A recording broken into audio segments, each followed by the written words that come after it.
So part of this process is gathering data, and part of it is evaluating the data that you get. Is that right? Correct. Yeah. And so how's that going to work schedule-wise, do you think? Well, a group of us from St. Pete College, USF, and several of my former students have gotten together and have actually started collecting the data, and we plan then in the near future to go ahead and form a nonprofit corporation and go ahead then and start doing some serious evaluation, applying for some of the large grants that will be made available through the Florida Institute of Oceanography to be on the job quickly.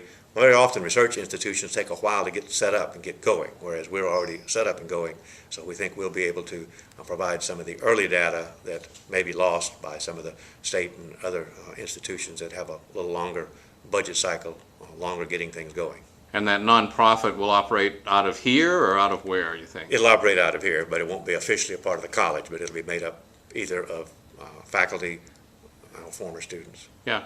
It seemed as though a lot of the money that was dispersed initially was sort of PR money, or at least it seemed that way to me. It seemed as though it was money aimed at, trying to attract tourists and things like that. Yeah, correct. And a lot of those then was saying that, hey, the Florida beaches are clean, and a week later it started arriving in Panhandle beaches. So those were obsolete almost as quick as they made them.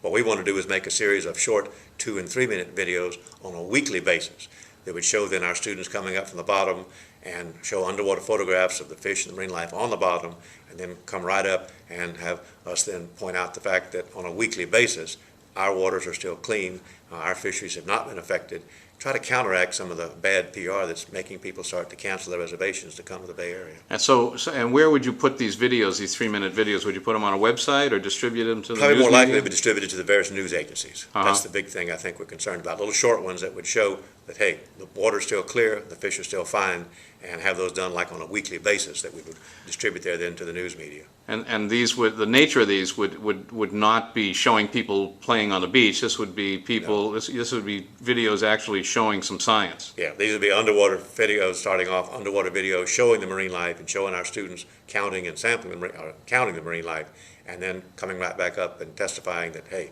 right now everything is great. So are you going to seek the funding first and then do the nonprofit, or are you going to do it the other way around? We're going to do the nonprofit within the next couple of days, actually.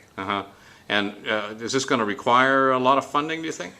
We're going to start applying for some quick funds from several sources, and then we'll apply for some of the state funds at a later basis. So we're going to have a two-pronged. So far, it's all been out of my pocket. But we hope to get some funding a little bit quicker from some of the, maybe possibly from the state, the county, something of this sort.